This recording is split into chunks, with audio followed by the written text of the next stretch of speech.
الحمد لله رب العالمين والصلاة والسلام على سيد الأنبياء والمرسلين محمد وعلى آله وأصحابه أجمعين. أما بعد فأعوذ بالله من الشيطان الرجيم. بسم الله الرحمن الرحيم. ومنهم من يستمع إليك وجعلنا على قلوبهم أكنة أن يفقهوه وفي آذانهم وقرا وإن يروا كل آية لا يؤمنوا بها حتى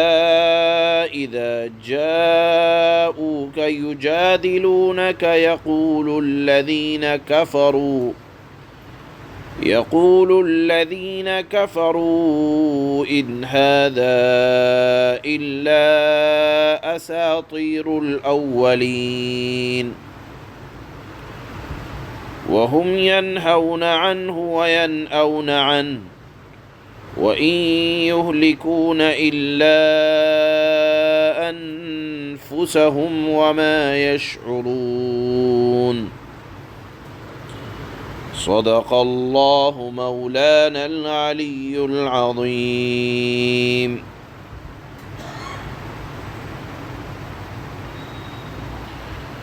ان آیات کا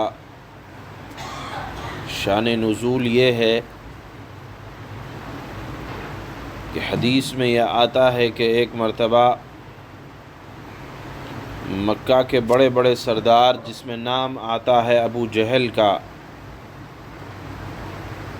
اور اس وقت تک ایمان نہ لانے والے حضرت ابو سفیان کا، جو اس وقت تک ایمان نہ لائے تھے،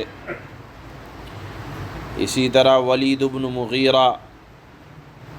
ایک اور سردار ہے نضر ابن حارث، ایک اور سردار ہے عتبہ، شیبہ اور ربیعہ، حارث بن عامر، یہ تمام بڑے بڑے سردار،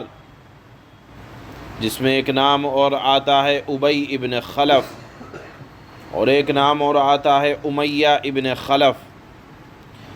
یہ سب اکٹھا ہوئے اور اللہ کے نبی صلی اللہ علیہ وسلم قرآن کریم کی تلاوت فرما رہے ہیں، اور چپکے سے یہ آپ کی تلاوت سننے کے لیے اکٹھا ہوئے کہ دیکھتے ہیں یہ پڑھتے کیا ہیں۔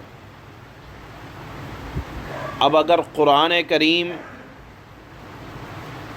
خود اس شخصیت کی طرف سے پڑھا جائے جس پر قرآن اللہ نے نازل کیا، اور سب سے بہترین آواز کے ساتھ پڑھا جائے، اور سب سے عمدہ لب و لہجے میں پڑھا جائے، تو قرآن کریم کی اللہ نے یہ صفت رکھی ہے کہ وہ دلوں پر اثر کرتا ہے۔ ان سرداروں نے قرآن کریم سنا اور چپکے سے سنا، پھر سب نے اپنے ایک سردار نضر ابن حارث سے پوچھا کہ کچھ سمجھ میں آتا ہے کہ محمد کیا پڑھتے ہیں، کیا کہتے ہیں؟ نضر ابن حارث نے کہا کہ میں نہیں جانتا کیا کہتے ہیں، اور کہا کہ میں یہ سمجھتا ہوں کہ وہ اس سے زیادہ اور کچھ نہیں کہتے کہ وہ اپنی زبان کو ہلاتے ہیں اور پچھلے لوگوں کی کہانیاں سناتے ہیں، جیسے میں تمہیں گزشتہ لوگوں کے رستم اور اسفن کے حالات بتلاتا ہوں، یہ بھی پچھلے لوگوں کے حالات بتاتے ہیں، اہل فارس کے حالات بتاتے ہیں۔ یہ نضر ابن حارث نے کہا۔ وہیں دوسری طرف اس مجمع میں، سرداروں کے مجمع میں، ایک شخصیت ابو سفیان بھی تھی، انہوں نے کہا کہ ان کی بعض باتیں تو سچی معلوم ہوتی ہیں۔ اس پر ابو جہل نے ذرا لہجہ بدل کر کہا کہ ہرگز نہیں، تم ان کے کسی بھی بات کے سچا ہونے کا اقرار نہ کرنا، ہمیں مرنا تو قبول ہے مگر ان کی بات کو ماننا اور ان پر ایمان لانا ہرگز قابل قبول نہیں۔ اللہ تعالیٰ نے اس پر یہ آیت نازل فرمائی جو آج تلاوت ہو رہی ہے۔ ان آیات میں کفار مکہ کے متعلق اللہ نے یہ ارشاد فرمایا کہ جو لوگ قرآن سننے سے اور اس کا اتباع کرنے سے روکتے ہیں، منع کرتے ہیں، خود بھی دور رہتے ہیں، اس لیے کہ اسلام نہ پھیلے، اس لیے کہ قرآن نہ پھیلے، تو سب سے پہلے تو سمجھ لیں کہ جو لوگ اسلام کو پھیلنے سے یا اسلام کو مٹانے کی کوشش میں مصروف ہیں، اس کا نتیجہ اس کے سوا کچھ نہ ہوگا کہ یہ نادان لوگ خود دنیا سے نیست و نابود ہو جائیں گے۔ اسلام کو مٹانے والے خود مٹ جائیں گے، اسلام باقی ہے، باقی رہے گا،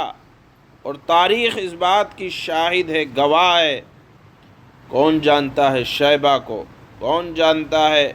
کہ ابو جہل کی نسل فلاں جگہ آباد ہے؟ ہاں، اسلام مشرق سے لے کر مغرب تک پھیلا، شمال سے لے کر جنوب تک پھیلا، اور جہاں دنیا آباد ہے وہاں اللہ کے نام لینے والے،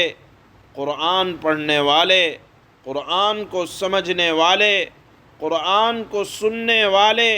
قرآن کو پڑھانے والے موجود ہیں۔ اسلام غالب ہو کر رہا، اور خود کفار مکہ کی حالت یہ بنی کہ اللہ تعالیٰ نے اسلام مکہ مکرمہ کے اندر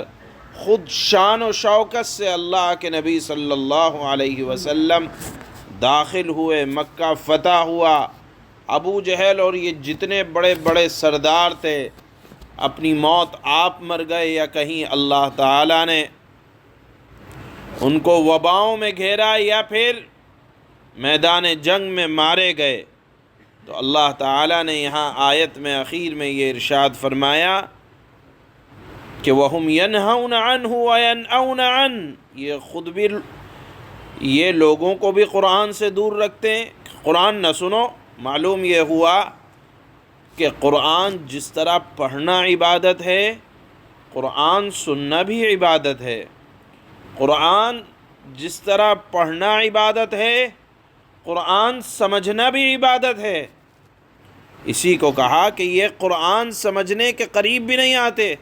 اور جو لوگ سمجھنا چاہتے ہیں، جیسے حضرت ابو سفیان نے کہا جو اس وقت تک ایمان نہ لائے تھے کہ بعض باتیں تو سچی معلوم ہوتی ہیں، اس پر ابو جہل نے کہا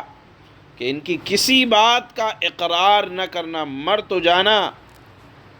معلوم یہ ہوا کہ جو لوگ سمجھتے ہیں قرآن، تو قرآن، یا جو لوگ قرآن سمجھانے سے یا سمجھنے سے روکتے ہیں، یہ بھی خود مٹیں گے، اور جو قرآن سمجھاتے ہیں یا سمجھتے ہیں تو یہ عین عبادت ہے۔ اسی کو اللہ تعالیٰ نے ارشاد فرمایا کہ جو لوگ قرآن سمجھنے سے، سننے سے لوگوں کو روک رہے ہیں، یہ احمق خود اپنی ہلاکت کا ابدی سامان تیار کر رہے ہیں، اور سمجھتے نہیں کہ وہ خود اپنے پیروں پر آب کلہاڑی مار رہے ہیں کہ اللہ تعالیٰ ان کو نیست و نابود کرے گا۔ اسلام چمکا ہے، چمکے گا، اسلام پھیلا ہے، پھیلے گا، قرآن کی تعلیمات گھر گھر پہنچی ہیں، پہنچیں گی، اور یہ ہو کر رہے گا۔ اس مضمون کو اللہ تعالیٰ نے یہاں آج کی ان آیات میں ارشاد فرمایا ہے کہ جب ابو جہل نے یہ کہا تھا کہ ہم قرآن پر ایمان نہیں لائیں گے اور ہم اس کو ختم کر دیں گے، تو اللہ نے فرمایا کہ ختم کرنے والے خود ختم ہو جائیں گے اور قرآن کا پیغام پھیلے گا۔ اللہ نے فرمایا وَمِنْهُمْ مَنْ يَسْتَمِعُ إِلَيْكَ، وَجَعَلْنَا عَلَى قُلُوبِهِمْ أَكِنَّةً أَن يَفْقَهُوهُ وَفِي آذَانِهِمْ وَقْرًا وَإِن يَرَوْا كُلَّ آيَةٍ لَا يُؤْمِنُوا بِهَا حَتَّى إِذَا جَاءُوكَ يُجَادِلُونَكَ يقول الذين كفروا إن هذا إلا أساطير الأولين۔ اور ان مکہ کے کفاروں میں سے کچھ لوگ ایسے ہیں جو تمہاری بات کان لگا کر سنتے ہیں، یعنی تمہاری بات سے مراد قرآن، مگر چونکہ یہ سننا طلب حق کے بجائے ضد پر اڑے رہنے کے لیے ہوتا ہے۔ ان کا مقصد سننے کا ہدایت کو لینا نہیں تھا، بلکہ خامیاں اور کمیاں نکالنا مقصود تھا۔ اس لیے اللہ فرماتے ہیں کہ ہم نے ان کے دلوں پر ایسے پردے ڈال دیے ہیں کہ وہ اس کو سمجھتے نہیں، اور ان کے کانوں میں بہرا پن پیدا کر دیا ہے، اور وہ اگر ایک ایک کر کے ساری نشانیاں دیکھ لیں اسلام کے حق ہونے کی یا قرآن کے حق ہونے کی، تب بھی وہ اس پر ایمان نہیں لائیں گے۔ انتہا یہ ہے کہ جب تمہارے پاس جھگڑا لے کر آتے ہیں تو کافر یوں کہتے ہیں کہ یہ قرآن پچھلے لوگوں کی داستانوں کے سوا کچھ نہیں ہے۔ اللہ نے فرمایا وَهُمْ يَنْهَوْنَ عَنْهُ وَيَنْأَوْنَ عَنْهُ وَإِنْ يُهْلِكُونَ إِلَّا أَنفُسَهُمْ وَمَا يَشْعُرُونَ۔ اور یہ قرآن سے دوسرے لوگوں کو بھی قرآن سے روکتے ہیں اور خود بھی قرآن سے دور رہتے ہیں۔ یہ دور رہنا یا دور کرنا، قرآن سے بیزار کرنا، اللہ نے فرمایا کہ اس طرح وہ اپنی جانوں کے سوا کسی اور کو ہلاکت میں نہیں ڈال رہے، لیکن ان کو اس بات کا احساس نہیں ہے کہ ہم اگر قرآن سے لوگوں کو روک رہے ہیں تو یہ خود ہمارے لیے تباہی کا سبب بن رہا ہے۔ سبحان اللہ۔